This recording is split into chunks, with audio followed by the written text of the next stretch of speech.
A veces, lo que brilla en la vida no es una señal, es una trampa. En ese momento yo no sabía de esto.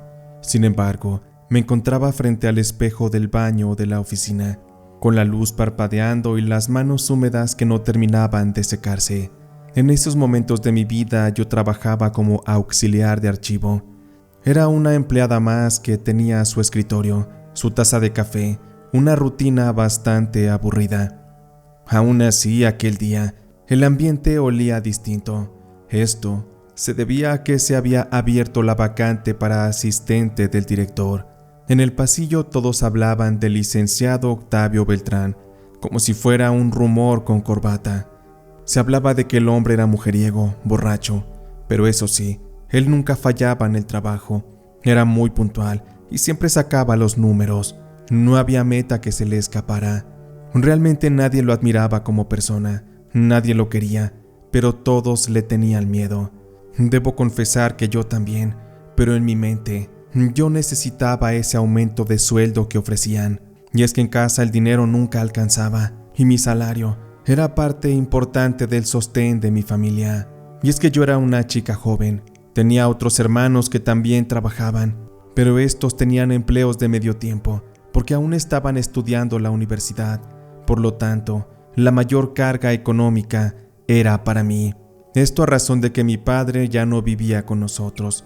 Él tenía otras responsabilidades con su otra familia. Mi mamá también trabajaba, pero ella ganaba muy poco. El mismo día que leí el correo con la convocatoria, sentí que se me encogía el estómago, pues sabía que la competencia no sería fácil. Por una parte estaba Valeria. Ella estaba dispuesta a postularse. Ella era de esas mujeres que entran a un cuarto y cambian la temperatura. Obviamente la calientan. Ella era una mujer con cintura marcada, una blusa ajustada, perfume caro. Brillaba no tanto por lo que decía, sino por su manera de caminar. No era muy brillante, sin embargo, atraía todas las miradas de los hombres, en especial las del director Beltrán.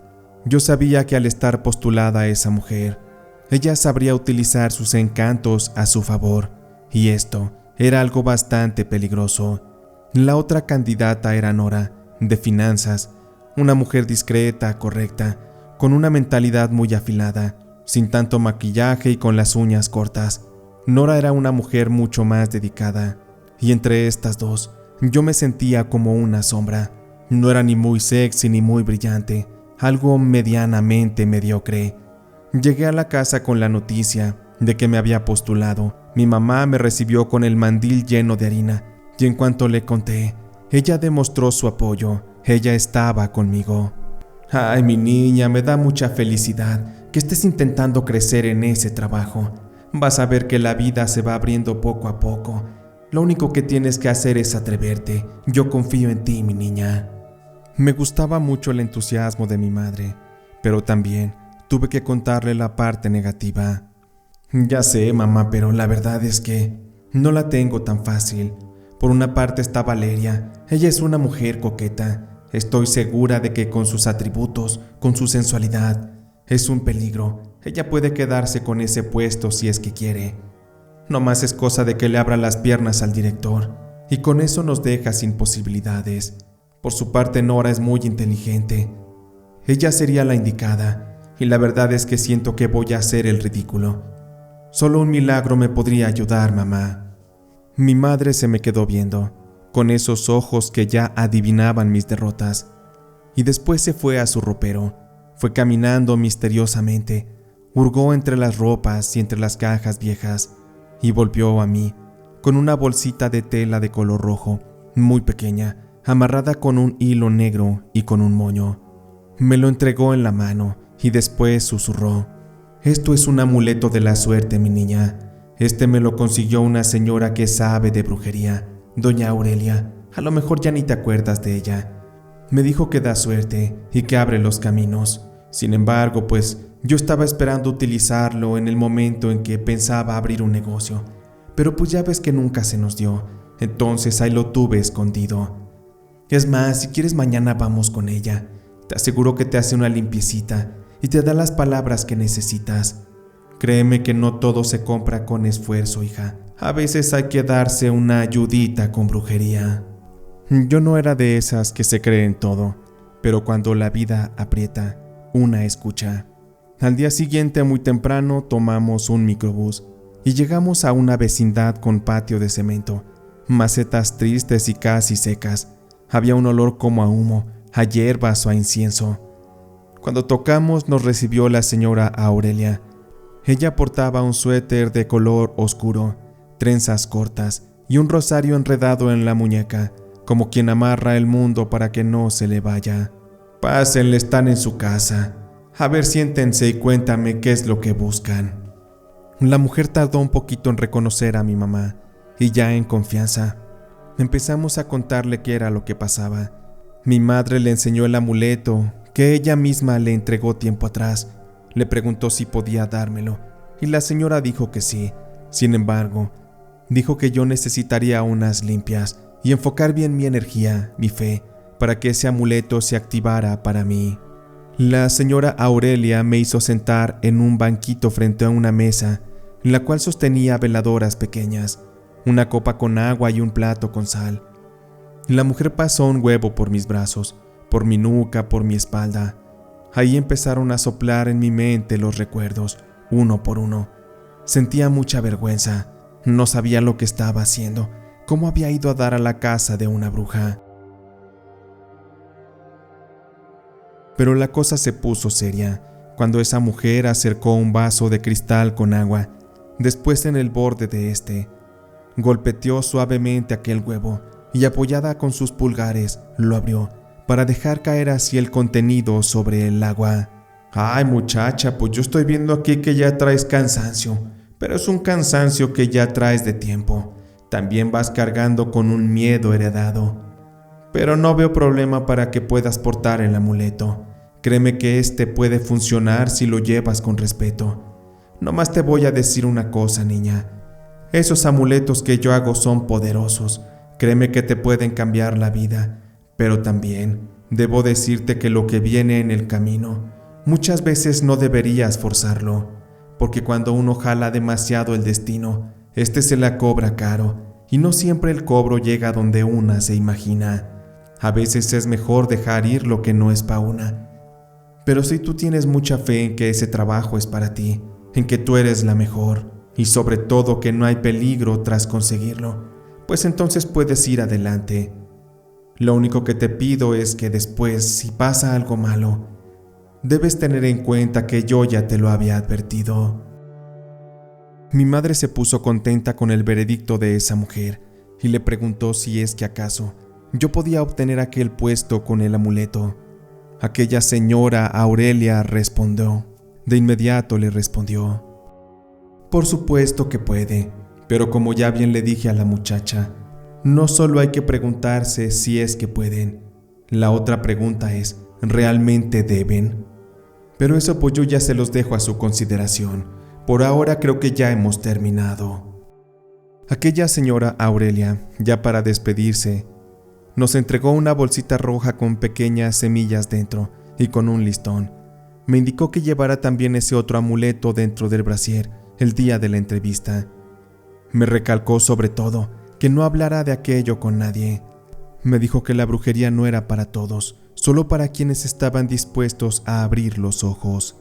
Al momento en que ya iba cerrando la puerta, la mirada de esa mujer cambió, como si ella ya supiera lo que iba a pasar. Mi madre y yo nos retiramos en silencio, muy calladas. Había sido muy desgastante, muy cansado aquel ritual. Finalmente llegó el día de la entrevista. Fue un día jueves. El edificio olía a café. Se percibían los nervios en todas partes, porque más allá de lo que pensé, de que solo Valeria y Nora se postularían, realmente tuve más competencia. Yo llegué primero. Llevaba bien guardados mis amuletos. Estaba confiada, aunque tenía nervios. Instantes después llegó Valeria, muy impecable, el brasier entallado, se había levantado un poquito el busto para llamar más la atención. El cabello lo llevaba muy recogido, llevaba un maquillaje muy provocativo. Nos fueron llamando por turnos. Cuando dijeron mi nombre, tragué saliva, me levanté. y finalmente entré. El director estaba detrás de su escritorio. Era un hombre de unos 40 y tantos, con traje oscuro, ojos claros que no parecían mirar, sino pesar. Sobre la mesa tenía una taza de color oscuro. Era humeante, seguramente era alguna especie de té, pero no reconocí el aroma. Buenos días, Mariela. Siéntate, por favor. Veo que llevas 2 años aquí. Por favor, platícame. ¿Por qué es que quieres este puesto? Cuéntame, por favor, cuáles son tus aspiraciones, tus motivaciones. Me gustaría saber un poco más de ti. Estaba nerviosa realmente, pero traté de mostrar seguridad para hablar. Empecé a platicar de orden, de compromiso, de aprender cosas nuevas. Mi terminología era muy correcta. Aquel director me miraba con esa sonrisa, la cual tenía un extraño misterio. Me daba miedo. El hombre apoyó los codos y preguntó por algunas cosas relativas a mi horario. Esto lo decía porque, ya estando junto a él, yo tendría que trabajar horas extras, tendría que adaptarme a su ritmo. Yo asentía a todo, mostré disponibilidad absoluta, esto a razón de que necesitaba el trabajo. De esta forma fui venciendo algunas preguntas más y finalmente terminaría la entrevista. Salí con un ligero mareo. Al ir pasando por el pasillo, Valeria me dedicó un gesto de labios. Nora una media sonrisa, algo cansada. Así fue transcurriendo el tiempo. A las 4 de la tarde, justo al asomarme por la ventana, me di cuenta que estaba comenzando a llover. Comencé a contemplar la ciudad y en eso sonó una notificación del correo. Fui rápido hacia mi computadora y ahí me di cuenta de que ya habían acabado de entrevistar a las candidatas. Se prometía que los resultados los darían el próximo lunes. Aquel sería un fin de semana bastante pesado. Casi no pude dormir. Estaba muy intranquila, nerviosa, porque sabía que me la estaba jugando. Aún así no dejé de perder la fe en aquellos amuletos, en todo lo que la señora Aurelia me había dicho, me había prometido e incluso lo que me había advertido. Una vez que llegó el lunes, llegué a la oficina y me subí al elevador. Este tardaría una eternidad. Los pasillos sentí que estaban más callados que nunca. Y en eso, cuando llegué a mi computadora, me senté y la encendí. Finalmente abrí el correo electrónico. Entre estos, había uno que mencionaba venir de la oficina del director, en el cual se mostraba a la ganadora de las entrevistas. Al abrirlo y comenzar a leerlo, realmente no lo podía creer. Aún recuerdo aquel correo donde decía: nos complace informarle que ha sido seleccionada para el puesto de asistente del director. Sentí un golpe en el estómago. Miré alrededor. Valeria leía su mensaje con el ceño fruncido. Nora se quitó los lentes y respiró también muy hondo. Estaba resignada, pero no mostró señales de molestia ni nada. Simplemente se dedicó a trabajar. Realmente no lo podía creer. Aquello era como un milagro, el milagro que le había pedido a la señora Aurelia. Esa misma mañana, el director Beltrán me llamó a su despacho. La oficina de ese director tenía cortinas pesadas y un olor muy penetrante a perfume. En la pared había diplomas de todo tipo, en la mesa, papeles en desorden y un cenicero escondido bajo una carpeta. Me sonrió con una expresión que no supe leer. Muchas felicidades, Mariela. A partir de hoy eres parte de mi círculo más cercano. Te voy a enseñar cómo funciona todo aquí y para celebrarlo, esta noche te invitaré a cenar. Espero que no te incomode o que no tengas algo que hacer, porque de entrada es parte de tu itinerario de trabajo y no lo puedes rechazar. Además, esta es una costumbre que yo suelo hacer para dar la bienvenida a mis empleados. Me puse muy nerviosa. No estaba preparada para encarar al licenciado Beltrán tan pronto. Creí que aquello iba a ser gradual, una capacitación y después al ruedo. Pero asentí, sintiendo la bolsita roja del amuleto latiéndome en el pecho, como si este me fuera a explotar. Después de esa pequeña entrevista de bienvenida, salí. Me fui directo hacia la estación de trabajo. Me sentía nerviosa, ansiosa, por lo cual fui a la cocineta para servirme un café. Para mi mala suerte, ahí estaba Valeria. De muy mala gana ella me felicitó y me dijo algo que me dejó consternada. Muchas felicidades, Mariela. De verdad que te mereces ese ascenso. Lo único que me pregunto es si realmente estás a la altura para poder cubrir todas las demandas de esa vacante, porque créeme que el director Beltrán es muy exigente y a veces es muy caprichoso. Él puede llegar a pedirte favores que te pueden llegar a incomodar, pero bueno, si es que no puedes con eso, yo estaría ya lista para cubrir ese puesto. Aún así te deseo mucha suerte. Ya después podrás entender a qué me he referido con mis comentarios. Aquella pequeña charla me puso más nerviosa, pero ni modo, tenía que cumplir. Finalmente pasó la tarde y ya para la noche, fui rápido a casa, me vestí, tomé un taxi y me dirigí hasta el lugar. Iba yo vestida con algo sencillo. Guardé mi amuleto en el bolso que llevaba. El restaurante quedaba en una zona elegante, con música en vivo y meseros de guantes blancos. El director Octavio ya estaba en una mesa apartada, con una botella de vino abierta. Me recibió con una sonrisa amplia y me pidió que me sentara, porque había que celebrar. Al principio todo parecía normal, plática de trabajo, proyectos a futuro, metas nuevas. Pero cada vez que mi copa se vaciaba, él la llenaba. Yo no bebía mucho, pero los nervios me hicieron tomar sorbo tras sorbo. Además sentía mucha presión social. La música se volvió un rumor. Las luces giraban ante mí. Perdí la cuenta de los tragos. En algún momento quise irme a casa, pero sentí su mano fría sobre la mía, muy firme, muy pesada. Por favor, tranquilízate, Mariela. Ahora eres parte de mi equipo, así que tienes que ponerte a la altura. Que no se te olvide que ahora aquí yo mando, así que te quedas conmigo a seguir celebrando. A partir de ahí, sentí que empecé a perder el control. Recuerdo algunas cosas, su auto, el olor a alcohol y su perfume. Recuerdo una habitación de hotel con cortinas cerradas. Y me recuerdo a mí pidiéndole que no me tocara, que por favor me dejara en paz. Sentía aquello como un sueño.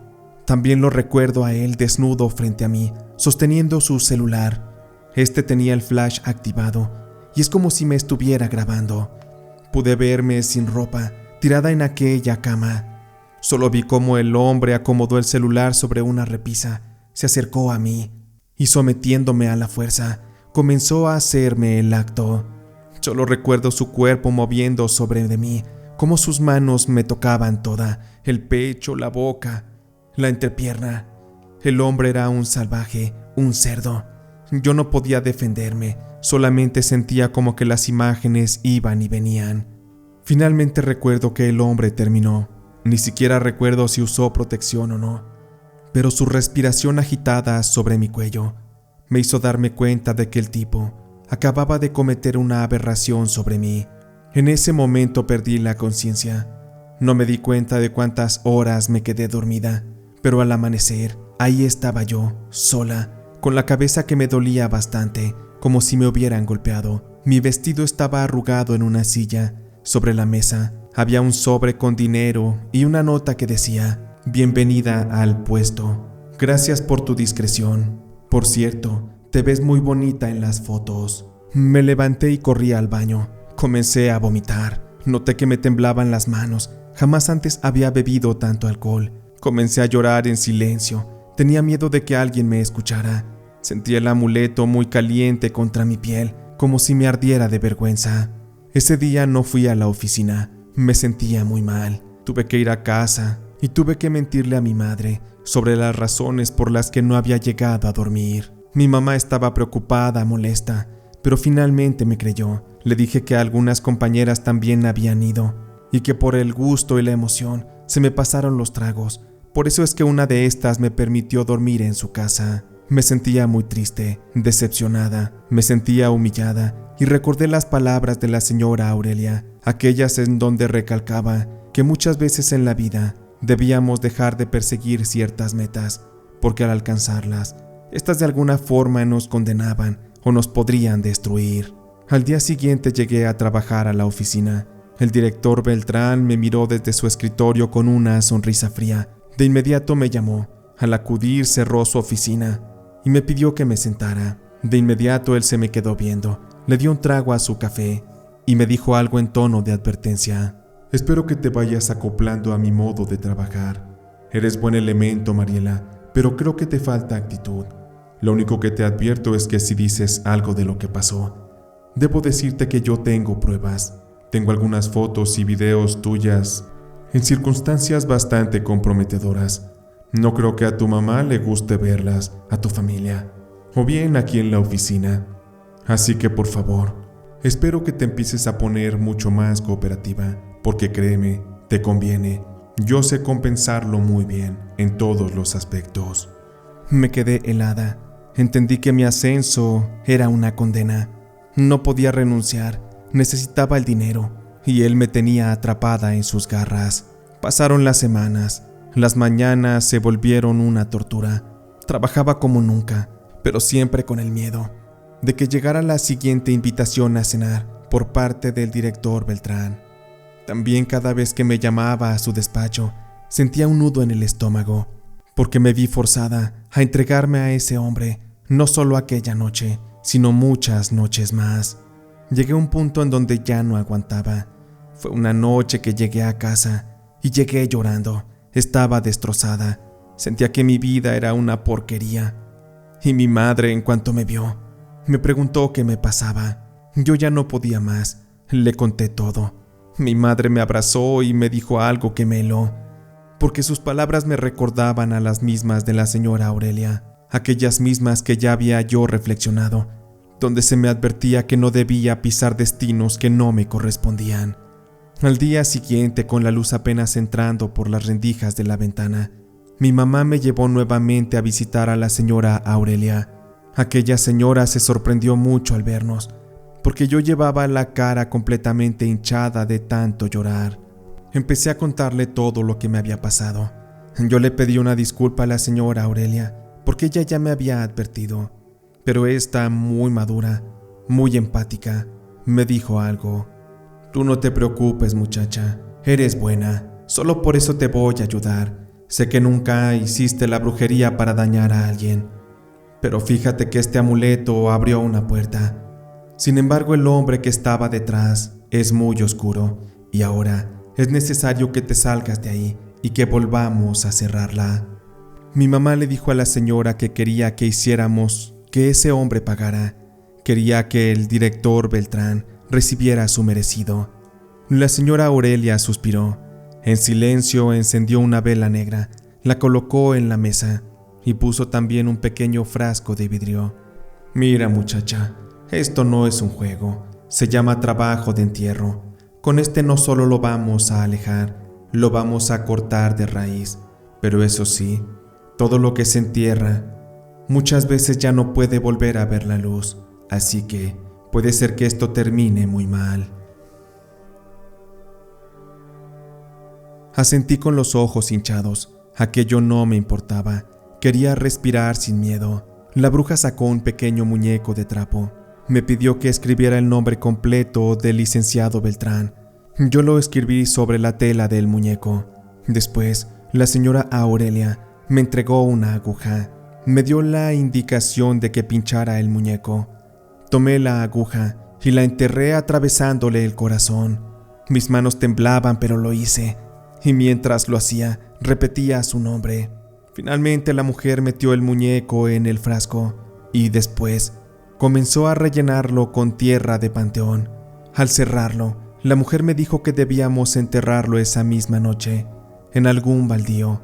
Eso sí, nos dijo que al hacerlo, no debíamos hablar, mucho menos mirar atrás. Mi madre y yo salimos aquella tarde.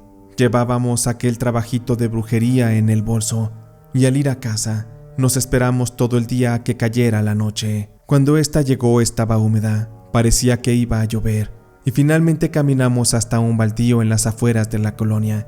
Cavamos con un pequeño fierro, hasta que finalmente el agujero tenía la capacidad para poder cubrir aquel frasco. Volvimos a casa asegurándonos que nadie nos había visto. Debo confesar que esa noche, después de haberlo hecho, sentía algo muy extraño, una paz que tenía muchos días de no sentir. Debo asentar que no fue repentino el resultado que pudimos ver. Este tardó días, de hecho un par de semanas. Como era de esperarse en esos días, tuve que tragarme el miedo y tuve que ceder un par de veces más a tener que entregarme a ese bastardo. Aquello era asqueroso, yo ya no podía, sentía que quería morirme, pero también confiaba en que la brujería de la señora Aurelia iba a ayudarme, iba a solucionar mi vida. Fue para un lunes. Yo llegué temprano como de costumbre, sin ganas de nada. Vi cómo iban llegando mis demás compañeros. Cada uno se sentó en su escritorio y como máquinas comenzaron a trabajar. El que nomás no llegaba era el director Beltrán, y como teníamos una junta justo media hora después, comencé a marcarle a su celular, pero las llamadas no entraban. Así pasó durante un par de horas. Yo no tenía idea de dónde estaba ese maldito, cuando en eso hubo un pequeño murmullo que empezó a crecer entre los empleados, y en eso una secretaria entró llorando, diciendo que el director había tenido un accidente. De inmediato mi corazón se aceleró, no lo podía creer. Realmente aquel miserable había sufrido algo, y yo lo asociaba con un efecto de la brujería. Me acerqué a la muchacha y le pregunté qué había pasado, y esta me informó que el director Beltrán había chocado su carro de frente con un camión. Pero esto no era lo peor, sino la forma en que él había muerto, pues el carro comenzó a incendiarse, y él al haber quedado inconsciente, no pudo salir. El cuerpo del licenciado quedó achicharrado, y con esto, también todo lo que él poseía, incluido su celular. Me quedé inmóvil, tenía mi café en la mano.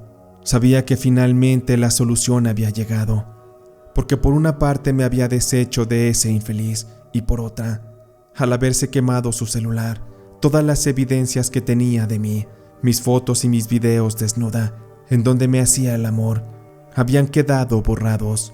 Desconozco si él hizo alguna copia, pero al menos aquello me dio tranquilidad. Sentí que mi mente se dispersó un momento. Estaba desconectada de la realidad. No podía comprender cómo el poder de la brujería podía llegar a tanto. En cuanto reaccioné, la oficina era una caja de ecos. Todos hablaban de aquí para allá, pero lo hacían en voz baja. Aquellos, más allá de estar preocupados, de ser empáticos con la muerte del director, es como si solamente utilizaran la noticia para cubrir una satisfacción de morbo. Según se cuenta, el cuerpo del licenciado Beltrán quedó muy mal, completamente irreconocible, achicharrado, casi carbonizado, y es que tardaron un poco en llegar los bomberos, así que realmente lo que quedó de él fue muy poco. Los días siguientes fueron una niebla en la que alguien iba recogiendo los pedazos de una vida rota. Después que se esclareció el accidente, se dijo que fue provocado por la unidad que invadió el carril.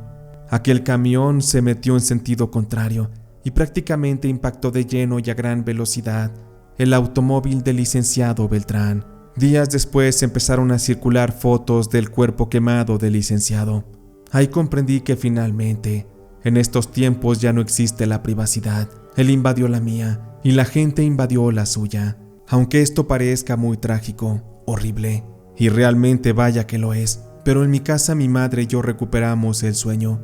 Ella ya se veía más contenta, y la verdad es que yo también. Lo que debo decir es que tuve que renunciar a ese cargo, y me metí a trabajar en otra empresa. Mi sueldo no es tan bueno como cuando fui asistente del director, pero bueno, la verdad es que vale más la tranquilidad, la dignidad. Aunque también debo mencionar que la tranquilidad no es constante. Hay momentos en que me llega la culpa como un sabor amargo de aquellos recuerdos. Sé que soy responsable junto con mi madre, porque usamos brujería para vengarnos de ese hombre. Y yo sé que, de alguna manera, si hubiera hecho caso desde el inicio a las palabras de la señora Aurelia, yo no hubiera forzado ese destino a algo que no me corresponde. Sé que si Valeria hubiera ganado esa convocatoria, ella hubiera estado feliz de entregarse en cuerpo y alma a ese trabajo, a los brazos del director Beltrán. Entendí que hay trabajos para todas las medidas, puestos que requieren más que habilidades intelectuales, pero la verdad es que yo no estoy lista para ese mundo. Eso no es lo mío, pero sé que esto se vive constantemente en muchas oficinas del país, en puestos de todos los niveles.